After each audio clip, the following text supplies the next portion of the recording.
Everybody welcome. It's, everybody survived the Halloween. It's November the 1st, 2016. It's the Bardstown City Council working session. I guess let's start out if anybody have anything to say. If that's all right with the council, I need you all to approve if he has something to say. Fine. Go ahead. Mr. Mayor, council people, citizens. Wanted to make you all aware of the open records request I just recently did, and I'm going to read the city's response on it.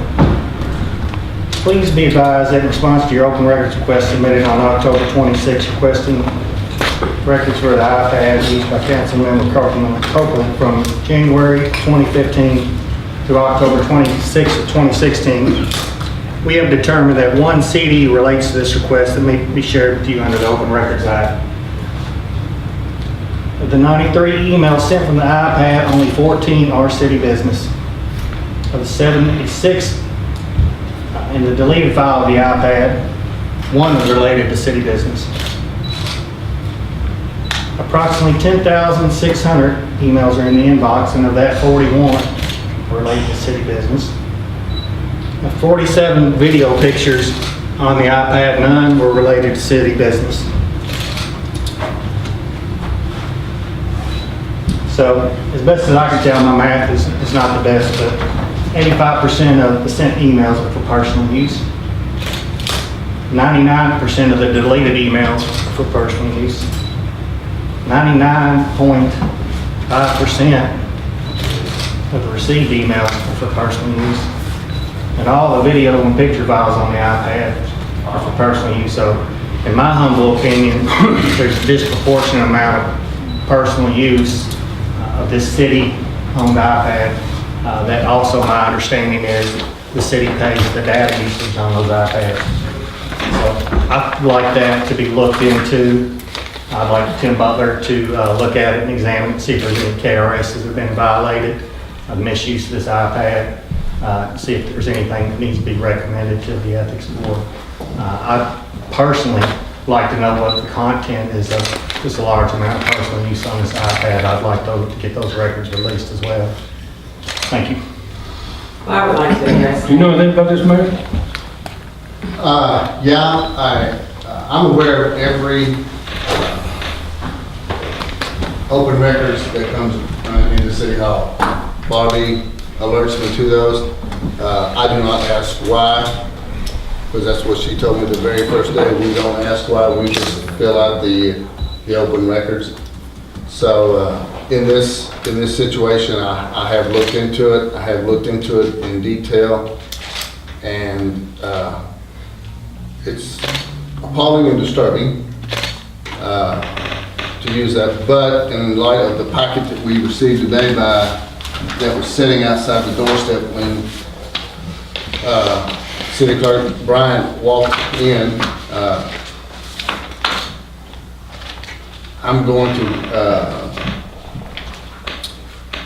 have advice by council and maybe by the ethics board and Attorney General's office or whoever to find out what's going on and why, and if there's anything that has been broken, any laws or any misconduct and ethics violations or anything. And I think it's, and at this point, I really would not like to discuss it, because if it is, it could turn into a criminal investigation or go further. So I don't, other than that, I just don't want to discuss it. Well, I think I have a right to address it. There was an open record request done. It was vaguely large in the detail that it wanted. My emails are together. So the 10,000 emails are on my personal Gmail account, which is synced to the personal iPad. To the business iPad. So those 10,000 emails are my personal emails plus city business. I was asked to give all of the city business emails. That's what I did. Anything that said Councilwoman Copeland in it, I gave it as well. You're using iPad for city business, it's city property. You can't take personal emails on city property. Wait a minute. My email that I use is my personal email, and we discussed this in previous meetings. So all of those emails are also on that iPad. However, I receive city business emails to that personal email address. Well, in the beginning of this, in the beginning of this administration, everyone was advised to get a separate email. And of course, if your personal email is linked to a city government, it is subject to open records. So you can call it personal, but, and this is the last thing I'm going to say on this, but you can call it personal. But if you use this, council members, employees, if you use this to do personal business, you're in violation. And that's all I'm going to say on this, and I would like to move on to the meeting because it's You can discuss it all. yeah, you can discuss it all you want, but I just, I hope you investigate mine too, because I use mine for personal. I take pictures of it. I had no idea that I could use my iPad to take pictures. Where's that written? When did I get that written? Did I miss it? it's a And when it was set up, I was asked that I want to get my emails on my iPad. I was asked by the city guru that I want to pick my, I said, sure. So when I turn my iPad on, I get my personal emails. I was asked, do I want to do that? There's a mail button. I hit a mail button and my personal emails come up. So I guess I violated it too. And mine is synced to my other email, and I've got, Barbie tell you, I got 1 million emails. I don't delete mine. I got probably 34,000 emails that I don't use my iPad for that. I don't send emails from my iPad. I receive my personal emails. And I use my iPad. I've used it to take pictures. If I'm in violation, I don't know when, if I was advised that was about the iPad and I signed something that said it, so be it. That was a good decision. I say the same thing because I received the same thing that Fred and most of these guys had. And if that was illegal, we should have had something before we see this iPad. And also, there are KRS, city council members can investigate many activities in city government. And since this issue came up, I'm going to make a recommendation to the council, KRS, there will be an investigation of everything in the city, including the mayor, administration, everything. And I have that authority on the KRS, but I had to bring it for the council. If it's going to come up, I'm going to bring up something else, an investigation of all activity in city government. That's my comment.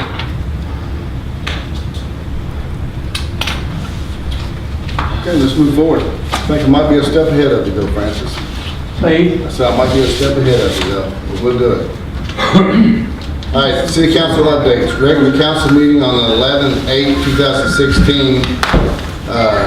Schedule. Do y'all want to schedule one, attend one? I will not be attending November the 8th. So you can do what you want, but I won't be here for personal reasons. If there's nothing Oh, there's plenty. critical. Yeah, there's plenty. I sent it out today, Okay. just as a draft. Historically, we haven't met on election day anyway. Well, then we should probably call a special meeting then, but I don't meet on, if there's a lot, I haven't looked at the agenda. I just sent it out, If so, there's a yeah. if there's a lot on the agenda, I would suggest we either meet then or meet at a special time. It's not for me. So the special time, be Monday, Wednesday? Well, It's up to you all. we could do it the next Tuesday. Well, the only thing on the next Tuesday is a regular HRB meeting, and they hold theirs here at the council room. So it could be later, it could be at a later time in the council room, but we have to make accommodations for the HRB on a Tuesday. Or we Following. could move You can do to move it to Wednesday. Wednesday. Move it to Anytime, Wednesday, right. be okay with me. On the 9th. 55, eh?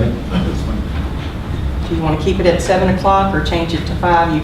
But since it's special, you can pretty much do whatever you want to do. It's Sooner fine. better. Time. No matter what, sooner better. I don't really care. So that'd be Wednesday. What day would be? The 9th. Wednesday, the 9th. Day after election. Yes. 5 o'clock is my preference, if nobody else cares. Do we have anything that might require the attendance of the general public or anything on a particular agenda? The only issue that needs to be addressed are the HRB. They're holding a special meeting tonight, HRB is. They've got 4 COAs on the agenda that have to be, they would like very much for those COAs to be approved through the recommendation of the council so that the man can begin work on the 10th of November. And it's Mr. Hagan with the little house behind Haydorn's that was recently sold on the courthouse steps. And now he's received a tax moratorium for us, and now he's waiting to actually start work, and to begin work, he has to have a COA.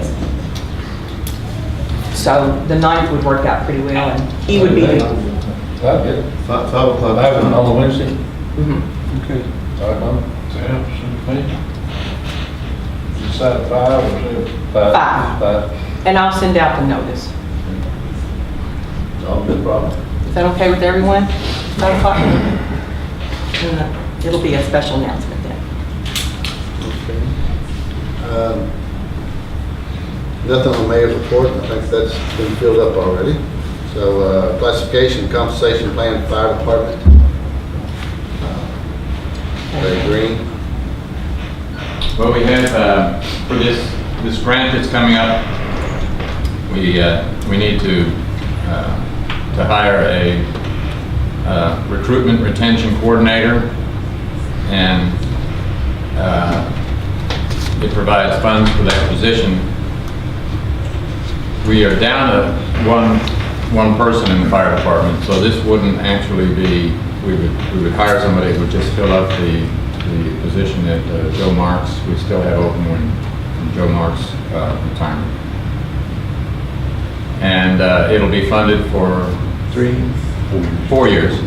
And at that point, we'll just continue on as we are, because we'll have, it's the same grade, if you notice, as the rest of the firefighter EMT, so it shouldn't really cause any changes in the budget, either now or in the future.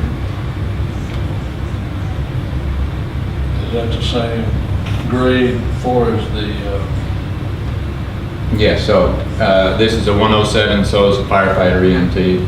When this grant runs out, then more than likely that either that person or that person's replacement will, if they don't want to, will just turn into a firefighter EMT. And then we'll probably have to adjust this again and change it back from 10 to 11.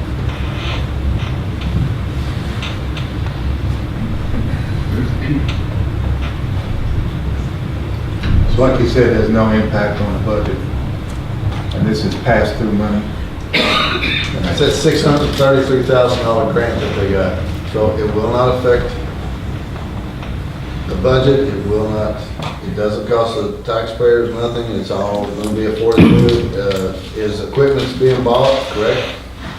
We're getting everything in order, yes. Yes. So on the end of 4 years, might have another grant, and might have something else, you never know what comes out.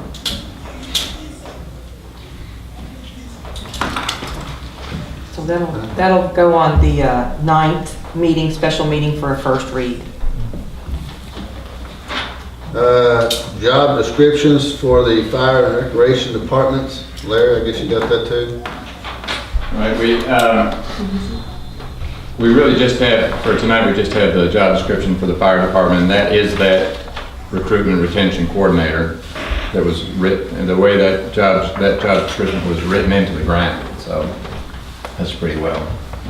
That's the way it has to be, but it fits in with our other job descriptions for the fire department. This person will be a firefighter and an EMT, will work alongside of everybody else when they're called, so it's not like an extra administrative job.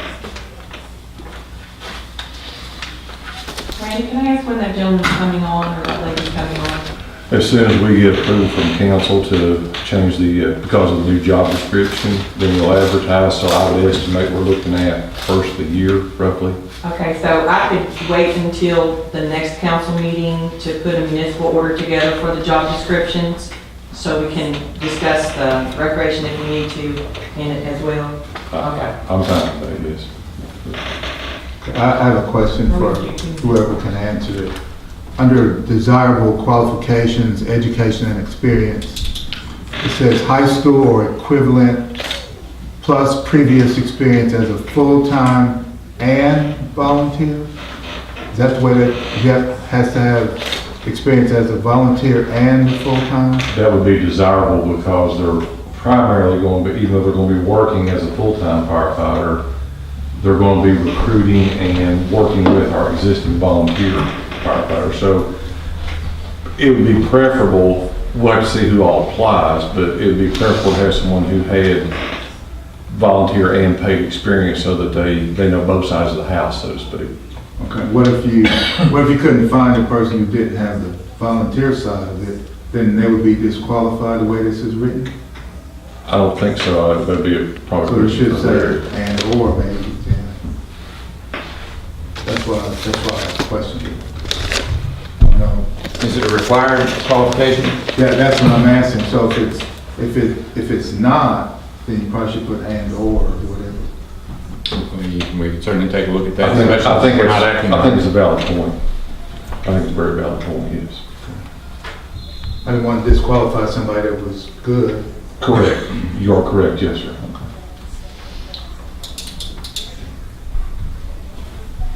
Any other questions? Okay, let's go down to the fire department ISO rating. Through my research in the minutes, to answer to Councilman Simpson's question, that this was discussed probably a couple times, once in May, once before, about the truck deal that you asked about, Bobby, about the ISO rating, thought about it, just that one thing was gonna lower the ISO rating. We talked about that in mid-May before, that it wasn't gonna help. So it's been previously talked about, and about the safety of the vehicle. Ms. Copeland, that was also discussed at a council meeting and a safety committee meeting. So all these topics have been discussed in the safety committee, which every member was there during this discussion. So, but Randy, as I said, Randy said he would come and discuss it again. So he's here again. If I may, Go right ahead. I think what we need, Chief, is some, maybe you could write up something and let the people know. I know the news doesn't cover a lot of it, but something that the people can read or see, or Yes. and that's my main. And I think that we talked about that in the safety committee meeting, and I wholeheartedly agree. And that's the reason I want to bring y'all this handout is a brief synopsis, and this is actually from the ISO website. So this is verbatim. I didn't edit it. This is their writing verbatim, and it's available at ISO.com. But real briefly, I think when we talk about ISO, I think a lot of people focus just on the fire department. And while when they look at a grade, ISO will tell you it's a community grade. Now the fire department takes 50% of that grade. So we have the share of the load to carry to improve fire protection. I'm sorry. And but the way the grade shakes out is communications, or what we refer to as dispatch or 911, is 10% of the 100-point grade. The fire department, like I said, is 50 or half the grade, and then our water system is 40 points. So that's how they get to the 100 points possible. On the first section that I handed out to y'all is on emergency communications, which I said is 10 points. And it kind of gives you a little breakdown of how they look at and what they're looking for. And unfortunately, our last rating was in 2013 for the city of Bardstown.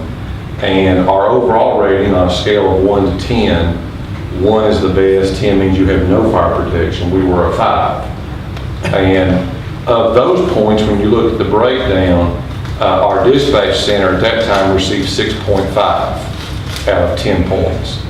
So Coach Rowe might tell me if that's a passing grade or not, I don't know, 6.5 out of 10. But the point is, I've been talking, obviously, with the new interlocal agreement, we're going to work diligently, and I've been talking with, obviously, Milt is the interim director, but I've talked to other board members, and I have actually reached out to fire departments that have improved their score recently, that have gotten 9s and 10s on their dispatch. And I just talked to the chief from Hopkinsville in Christian County today, as a matter of fact, and they went to a class 2 for the overall score for fire, for the community grade.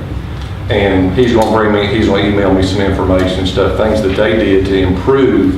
And then I'll take that as a member of the dispatch board to the board, because obviously there's a financial ramification for almost everything we do. So I'm not going to dwell on the communications too much, but we are going to work very diligently now that we have the interlocal agreement in place to see what we can do. And as I told Neil, it doesn't just benefit the city of Bardstown, it benefits all of Nelson County, because every fire department in the county would get the benefit of the better communication system, which could lower the ISO for them as well. So, Just, like the dispatch, just starting the generator once a week under load, yeah. That's one of the simple under things. load is one of those simple things that can be done that will improve your score, but you have to do that once a week to do that. Exactly. And that's exactly right.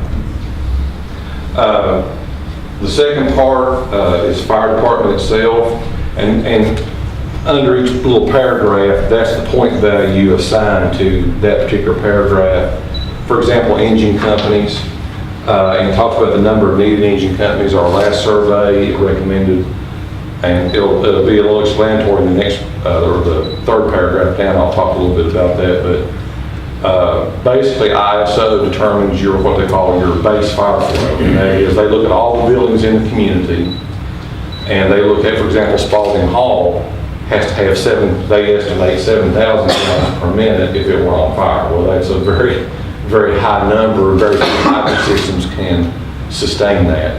But even things like Polyair out in Spencer Mattingly, it was, I think, 5,500 gallons a minute. Because the processes, even if it's a sprinkler building, because the processes that they have inside there are very flammable processes.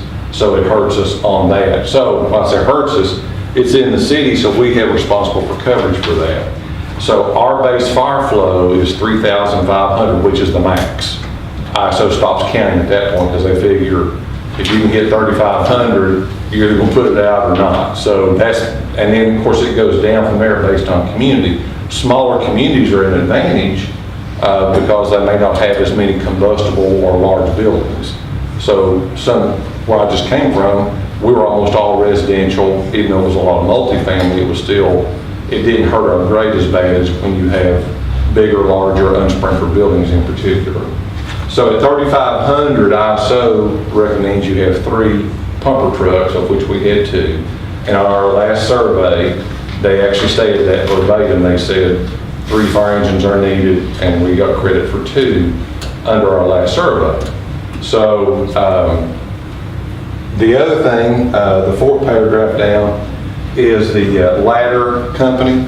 And, I know you all still hear some repercussions, I guess, over the purchase of the ladder truck. Well, that was not a new purchase. I think a lot of people thought, why did I buy a truck? We don't have any buildings that tall in town. Well, that was if y'all remember, that was a replacement of a 1988 vehicle that we felt was not safe based on testing that had been done. So when it comes to the ISO side of it, what they say from an ISO standpoint, the requirement to have a ladder truck is if you have 5 or more buildings, 3 or more stories in height, or you have 5 buildings that have 3,500 or better needed fire flow, or any combination of those 2 issues. So you could have, 2 4-story buildings and 4 buildings that have 3,500. Any combination that hits 5 or more, you have to have a ladder truck, and the ladder truck criteria is it has to be 100-foot minimum or be able to reach the tallest part of any structure that you protect. So ours is 109. So we met the 100-foot requirement, which is the minimum requirement to have, and we are required to have a ladder truck to meet the ISO standards as well as safety of our citizens. And that's the other thing I want to really hit on is not only that this is a community grade, but also ISO does not take into consideration life safety because they are recommending premium costs for structural fires. So when I get homeowners insurance, is to, if my house catches on fire, it's to cover the damage to my home and contents. And that's what the ISO score takes into consideration. As a fire department, we go at it a little bit different. We put life safety always first, and then structure and protection is second. So, but a lot of times, these things can work hand in hand. If you look at it from an operational standpoint, from a life safety standpoint, and you look at it from an ISO standpoint, a lot of those things are intertwined and intermingled so we can get the ISO credit and still achieve the operational safety that we're after. The second page, and this is a change, in 2014, ISO had not changed what they call their grading schedule, which is the test that they give. They hadn't changed it since the early 1980s. So in 2014, they had a realignment of their point values and what they looked at. And under the new one, under deployment analysis, under the old survey, the one that we had in 13 was under the old guidelines.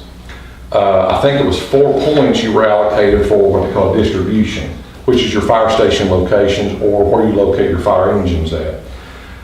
They have now changed that, as you can see, to 10 points. So they've more than doubled the point value for distribution or what they call deployment. And what the preference is that on built upon areas, they look at your corporate boundaries as far as the city limits are concerned.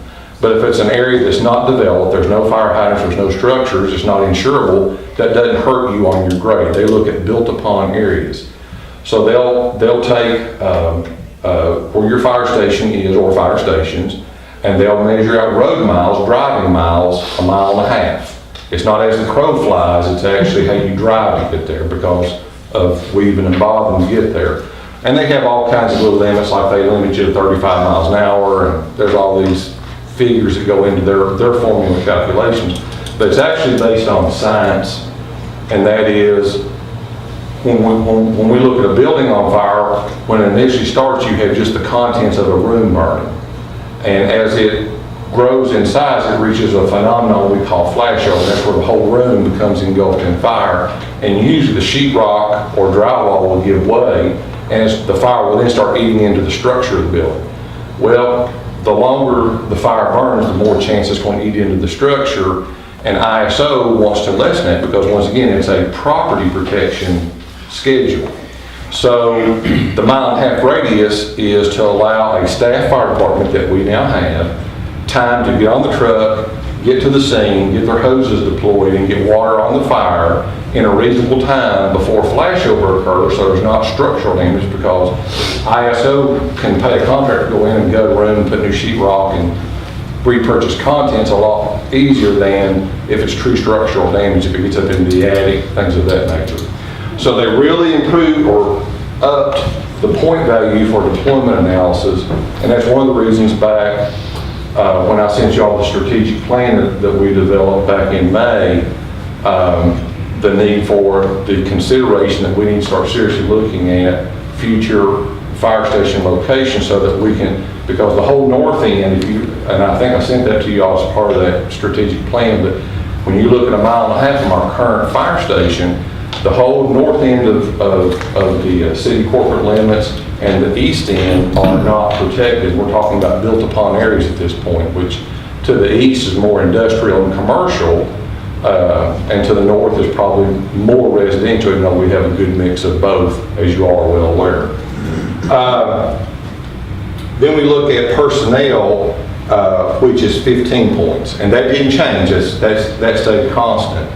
But personnel, that is way more than distribution. I mean, 15 points is a big chunk of that 50 that we're responsible for at the fire department. And make no mistake about it, when you all decided to have a full-time fire department, that was absolutely one of the best things you could have done to improve the ISO rating. Now, that in itself, just by hiring a full-time, because as you can see, there's a lot of things that ISO looks at, not just personnel. So by having full-time staff at the fire department in itself is one thing will lower the ISO, probably not. Now, we were so close to a 4 at the old rating, probably we could go to a 4 just figuring in the career staff. But we are working diligently to make improvements on the dispatch communications and the pumping capacity, and we're trying to, as I know that's not going to happen immediately, but we've got to start that process of thinking about the distribution side of it so that we're hitting all those points, because once again, this score is what most insurance companies will use to charge premiums, to set their premium rate for insurance, and that's for industry, that's for commercial businesses, and that's for homeowners. And the good thing about the better score you get, like I said, Hopkinsville, great for them, they went to a 2, which is fantastic. Of course, they're a larger city than us, and they have some more resources to pull from, probably. But it's still, they checked all those boxes, and I think their total score was 85 out of 100. So they are only about 5 points away from getting a Class 1 rating, which is the absolute best rating you can achieve. And so, once again, like I said a minute ago, not only is it good for homeowners, it's good for businesses, it's good for industries from an insurance standpoint, which is very important, but it's also good operationally because we've improved our response times and getting there. You know, my neighbors in the neighborhood I live in, I've got we were out talking to them last night during the trick-or-treating, and they're both in their 90s. And God forbid if their house were on fire, I don't know that they could extricate themselves. He has a hard time getting up and down to get his mail from the mailbox. So having those full-time firefighters that can get there in the event there's that type of emergency for someone who can't get out on their own is critical in my viewpoint. So once again, make no bones about it. Hiring and making that decision that you all made to go to have full-time firefighters on duty 24/7 was the absolute right idea, right decision. And here's the other thing, and if you read under the personnel, it says for personnel not normally in the fire station, on-call and off-duty members. So we're talking about volunteers primarily at this point, because they are on-call. ISO reduces the credit for responding members to reflect the time needed for notification, travel, and assembly, because ISO realizes if I'm a volunteer and I'm at home at 3 o'clock in the morning, there's a fire, I have to get up, get dressed, get in my car, drive it to the fire station, get the fire truck, and then go to the fire, which delays the response. So they penalize, when I say penalize, by if you don't have career staff at the fire station, you only get 1/3 of the credit for your volunteers. And that's not volunteers on a roster. I can have a roster of 100 people on a piece of paper, but that if I've only got 5 that show up on a house fire, I only get credit for the 5. Because names on a piece of paper, as far as ISO is concerned, and how they get that is they pull incident reports. We all submit reports to the state fire marshal, which in turn goes to FEMA, and they have access to that database, ISO does. So they can verify very easily the number of people are responding, if they're paid or volunteer, they can access all that information. Can I ask a question about? Yes, sir, absolutely. Yeah. As it relates to volunteers, do they take into account that you might have some volunteers that are on vacation, or deployed or? They only look at who's responding on that call. What they'll do, if let's say we call ISO today and we say we want a survey, and let's say they came in next month, which is not how it happens, but I'm just using it as an example. They would look at the last 5 structure fires that we had.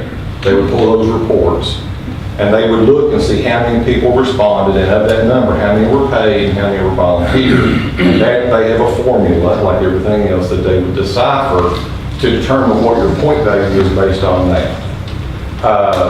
So that's the reason why in our volunteers, the new recruits that we have, we require them to spend at least 24 hours at the fire station. They still respond to calls when they're at home, but we require them to be at the fire station just like a paid person for 24 hours every month. It's almost like when you're in guard duty, you have to go a weekend. We require 124, or they can do it 2 12s. But it gets them real life experience with the career guys, but it also helps our numbers because we get credit. I also don't care if they're drawing a paycheck or not. It's you have people on duty at the fire station ready to respond. So and that's the reason this recruitment retention position is going to be a big bonus for us, because the more people we can attract into our system, but once again, back to the fire station issue, is we are very tight on space. That's the reason we only let 1 volunteer come in at a time for the 24-hour rotation, because we already have 4 guys on duty. Sometimes we have 5, and then if we add another volunteer, now we're at 6, and we've got limited bathroom facilities. You know, it starts getting very cramped, and we have limited sleeping facilities as well. So we're trying to do everything we can to improve the score with the structures and things that we have to work with. The next part is training, and they are very specific. There's a whole section, and if you go to ISO.com, you can see all this for yourself. There's a whole section on the training requirements. For example, we've set goals this year that all of our officers will be nationally certified. Right now they're state certified, but we want them to be nationally certified because ISO only recognizes national certification. So we're going to have them all certified as fire officers. We're working to hit all the points, elements of that, but the biggest thing we implemented earlier this year is the last part. It says pre-incident planning inspections. And what they want are your fire companies, while they're on duty, to go out to businesses and do walkthroughs and notice where the electric shut-off is, where the natural gas shut-off is, what kind of hazards, if there's a sprinkler system, where do we hook up at, where's the closest fire hydrant. And we map all that on a database, and now we have a laptop on the fire apparatus that the officer, as he's going to that building, can pull up that pre-plan information, so he's not going in blind, so to speak. We have that information readily available. Plus, we have it in a notebook in case there's failure with the IT Chief. part of it. Yes, ma'am. Where do they go to get nationally certified? Is it something they come down here? Yes, we're going to have an instructor come in here. We try, just because of expense, to bring as many instructors in here and pay them to be here versus sending our guys away. Some things we have to send away because, for example, Todd Spalding is our fire marshal, and we had to get him certified as a fire investigator because we didn't have one on staff, and the closest place I could find was in Alabama, at the Alabama Fire College. So we sent Todd down there for a week so he could get certified through them, and that's a national recognized certification. So. And in reference to that, what is generally the cost for, like the way you're doing it to save us? What is that cost? Well, we still have a cost because we had to bring the off-duty guys in, so there's an overtime cost for that. Okay. And the instructor, it varies depending on the type of class. Some classes, like if we're doing what we call live fire, where we're actually burning something, they have to have, for every student, or for every 5 students, they have to have 1 instructor. It's a safety ratio thing. Whereas if we're doing a classroom instruction, 1 instructor might be able to instruct 30 students. So, and we pay typically KCTCS, the community college system. They have regional fire trainers. The closest one to us is in E-Town. And they will typically send an instructor in. We're very fortunate to have Scott Lawson as our training officer. And Scott, he works for KCTCS on his days off. He's a certified instructor. And matter of fact, he's going to Nashville this coming weekend. They've invited him down to teach a class down there, not on our dime, on their dime. But Scott has a lot of contacts where he can bring good and quality people in. But yeah, there's a small cost for that. I think the instructors make, it's probably roughly $25, $30 an hour. Okay. Yeah. But they would be from Elizabethtown? Well, that's where the school is located, the community college, but we have instructors come from all over, depending on what the class is. Okay. Yeah. We just had, the guys did some EMT refresher training, and the instructor actually lives here in Nelson County, but she works for the E-Town school, so. But on the pre-planning, the guys go out and they walk through these buildings, and where this, once again, this is where operationally and ISO kind of intertwine. A few months ago, we had a fire at TNT Feed. And when I came in on the ladder truck, we already had an engine there that was getting water on the fire, and the young gentleman from our department was driving the engine, was standing there pumping the truck, and he said, "Chief, let everybody know as soon as they go through that door, there's a big pit right there. You can't see it because all the hay was piled up and burning." He said, "There's a big, deep pit right there." And he said, I said, "How do you know that?" He said, "Well, we were just here last week doing a pre-plan inspection." So we were able to let all the off-duty firefighters that were coming to the scene say, "Hey, don't walk over here because you may fall off into no man's land." So there's a benefit to doing that, and ISO recognizes that. The last section is water supply, and we actually scored pretty good on water supply on our last survey. Not a whole lot has changed. The key is the very last thing, and you all probably heard me talk about this before, the very last sentence on the very last paragraph says, "includes credit for hydrant marking." That's one of those things we call low-hanging fruit. There's a cost with that, but if we color code the fire hydrants, that gives you points on the ISO scale. For example, if we pull up on the fire truck and we see that that hydrant has a blue top to it, that means it flows the most water. Or if it's got a red top on it, it flows the least amount of water. So we go out and we test them every year anyhow, and there'll be a cost because we'll have to buy paint, and we'll have to have someone go out and actually labor to do the paint and so forth. But once again, those are, in the scheme of things, routine things that can be done that don't cost big dollars. There's a cost with everything, but it's not huge. But we're trying to, any element that we're not doing that we can do, obviously, we're trying to hit those elements. How long is that paint scheme? Did that just come in effect, or is that? It's been around a while. It's actually recommended by the, what they call the AWWA, which is the American Waterworks Association. Larry's probably way more familiar with it. It's been at least 5-6 years? Or longer. Or longer, yeah. We color coded hydrants when I worked at Ashland back in the 80s. So, yeah. Well, I know we just went through, Bobby, when was that? A couple of 2 or 3 years ago, they went through it and painted all these fire hydrants. Yeah, but they're But we didn't color code them. well, the recognized color scheme, all of our hydrants are red, the whole hydrant is red, and the recommended color scheme is the barrel, the base of it is yellow, and then the caps, the screw-on caps, and the top are then color-coded based on the amount of water that we have producing out of it when we do our annual. We have to test them once a year. And we usually go out in the spring. Ben Bird and his crew are really great. We had, I can't remember total, it was close to probably 20 or 30 hydrants that were out of service when we were around tested, and Ben's crew got on it, got them all fixed within just a short amount of time. And that's the reason I also want you to test them, so you know that they're working. So, yes, sir.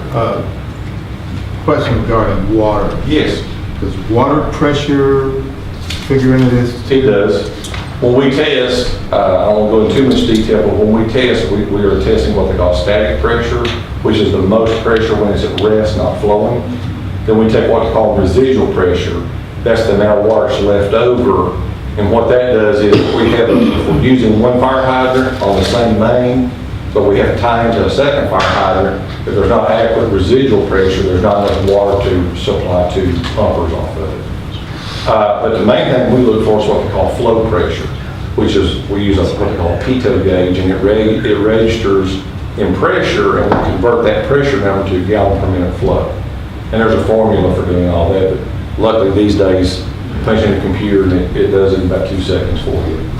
But we have records of that, and we keep those, like I say, we have a database, plus we keep the paper copies, just so we know.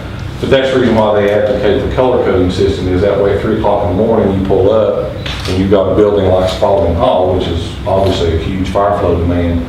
If there's red hydrants all around it, we've got a big water flow issue.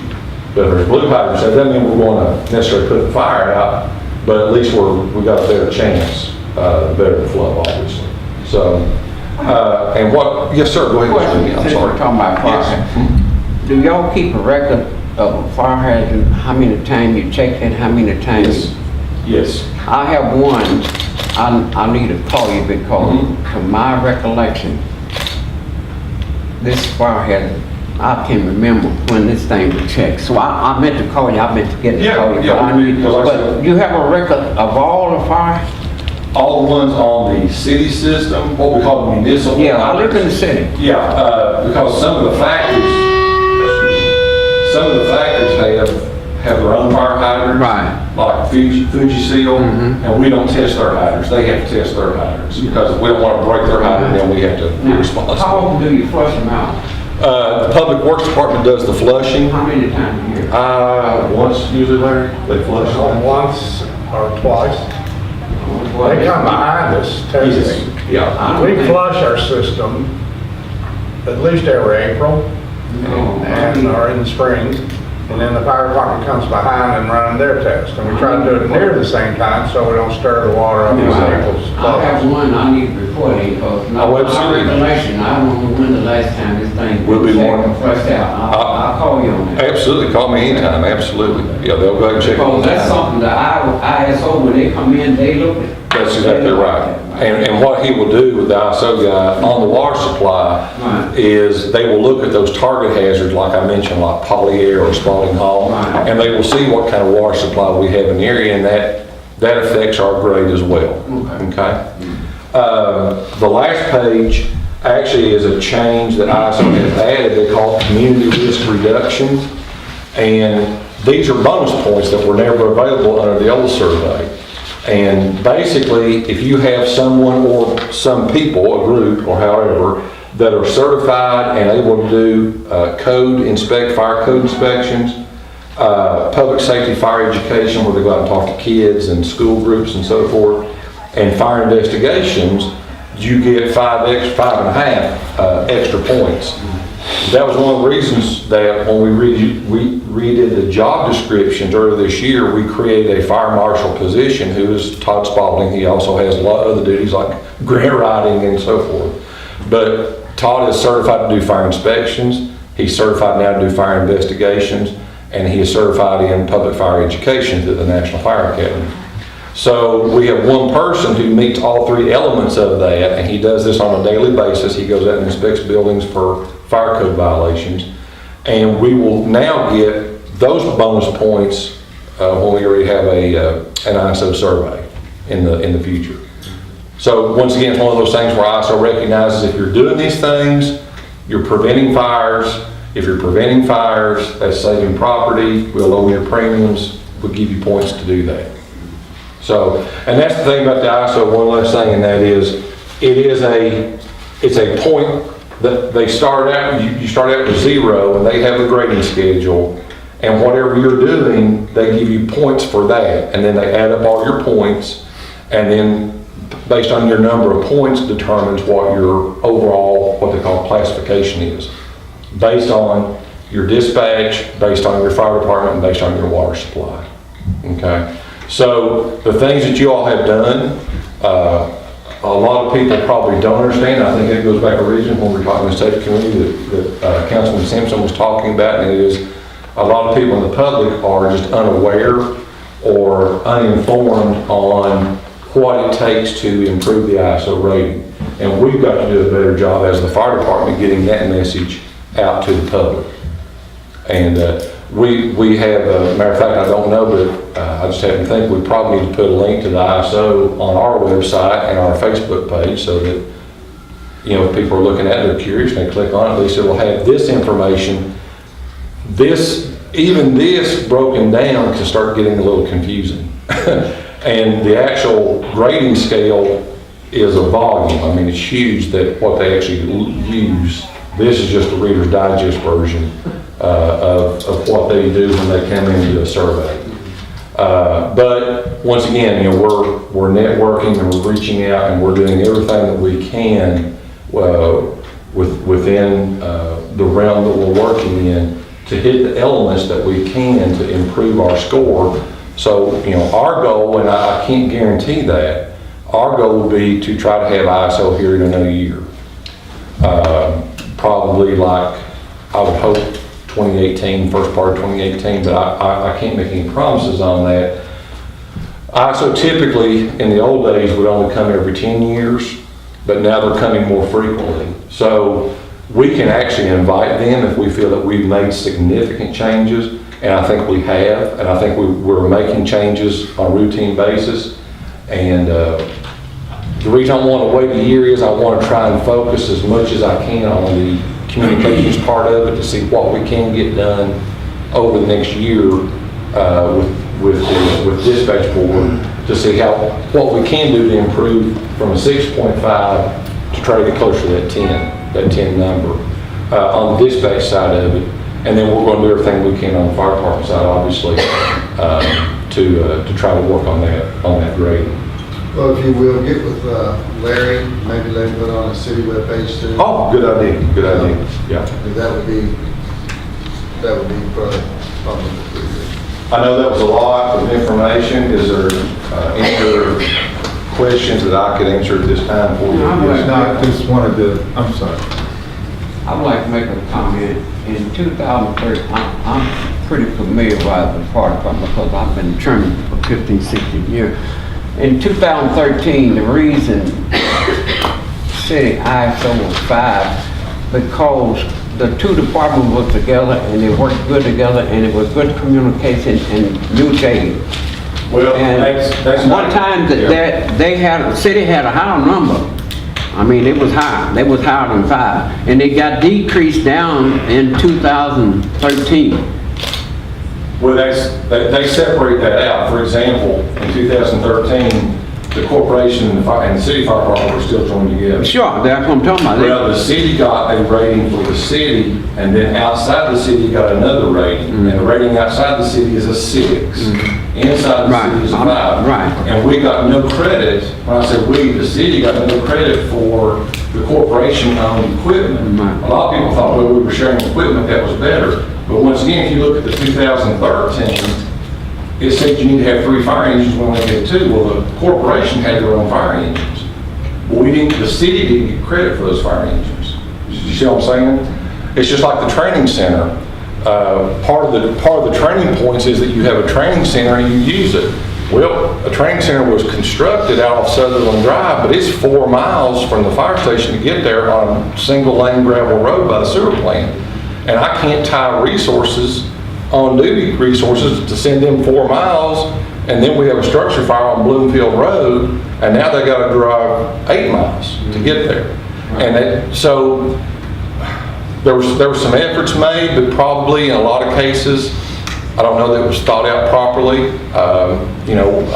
Last year when the separation took place, the fire department, city fire department bought a tanker truck, a water hauler. We don't get any ISO credit for that, and we only have one street, to my knowledge, in town with no fire hydrants, and it's Sunset. So I'm not sure that was the right choice at the time when we were negligent in pumping capacity, and a pumper would have made, even a used pumper, would have made more sense at the time. But that we're trying to rectify and move forward with those things to address where we are deficient in them. But having the departments when they were together, it didn't benefit the city's ISO rating. It didn't. From looking at this page here, communication, they may not benefit from the equipment, but the aspect of communication, mutual aid, first response, if they need a backup. But you don't get any credit, once again, you don't get any credit for a mutual aid. I know you don't get credit for mutual aid, but to me, And we still have mutual aid. Mutual aid is very important. Oh, absolutely. We That's still called a have, backup. we still have written If you had mutual to aid call with every. somewhere else besides That's here right. in Bardstown, and you got somebody right here with you, Mm-hmm. right? That, to me, that should be considered under communication. ISO will not give any credit for mutual aid. Yeah, I know that, Mom. I'm just reading this communication. But once again, on the operations side, we have a written mutual aid agreement with every fire department in Right. Nelson County. Sure. For example, we have the only ladder truck in Nelson County. So if Bloomfield, New Haven, Nelson County, whoever, we would respond on a mutual aid basis. And we've Sure. responded 2, if not 3 times since I've been here on mutual aid calls. We had a big barn on fire out off Louisville Road there that we responded to help. And they would come and help us. That's a good thing. But on the ISO part, we're not going to gain any value for that. Let me ask you a question, since we discussing mutual aid. If you are called out on mutual aid, do you have a backup? Yes. Mutual aid goes, everybody, I mean, the ones on that ship, they gonna be going on mutual aid. Well, we only send part of the on-duty crew. Oh, you just sent part? And then we, by policy, at that time, off-duty guys are allowed to come back to the station. Right. To man the station. If we have, for example, when we had the fire at Louisville Road, it was during the daytime, so we had 8 people on duty. So I allowed 4 to go outside the city and 4 of us stayed back in the city in case we had other calls. So we would never, on mutual aid, totally deplete our resources. That's just not, and I wouldn't expect any other fire department to deplete their resources Right. to aid us. So, typically, right now, hypothetically, if we had a call from mutual aid right now, we'd probably send 2 on-duty guys with 1 truck and let them go. And then we would bring our off-duty people back in to cover the station while they were on the call. Now, there's a cost with that because we have to pay overtime for that to be manned. And that goes back to where, a lot of the volunteers we share with Nelson County Fire Rescue. Well, obviously, they're going to go where the fire is. That's where you want them. Right. So we're not going to have any available volunteers left back in the city either. So that's the reason I will never deplete all of our resources, because I'm not going to run the risk of being on a fire out in the county and then have another call in the city and there's no resources available to handle that call. So, does that help? Thank you for your questions. I appreciate it. Yes, sir. I haven't had a chance to see you. I just wanted to publicly congratulate you on being named the chair of the Well, it was not a desire, I can assure you, but and it's going to be just the way the new agreement is. Even years, it's basically the city, and the odd years, it'll be the county that flips back and forth. So come January, there'll be a new chairman. I'm assuming, unless the sheriff wants to make me the chairman, and I would hope he does do that. I'm not advocating that anyway, because the intent of the agreement is to let it go back and forth between the 2 agencies that have the agreement. So that's the way it should be. But the sheriff has, as you're probably aware, he's kind of stepped back. He's let one of the lieutenants, one of the sergeants, and they're very interested and energetic. Sergeant Blair is representing City PD as well. And so our main focus right now is we're working on trying to get ready to hire a new director, since Debbie left. Milt's been doing a fantastic job on an interim basis.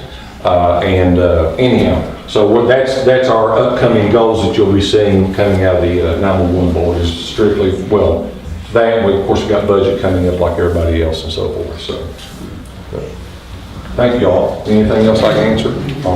Thank you for everything. I appreciate it.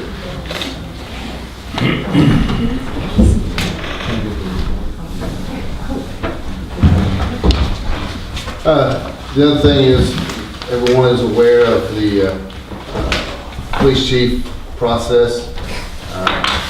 Those recommendations have been made, and that information should be forthcoming.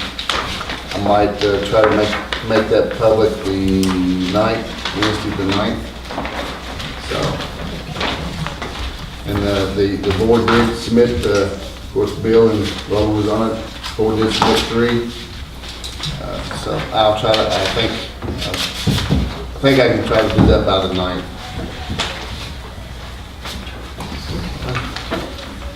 If there's nothing else, Working session meeting is adjourned.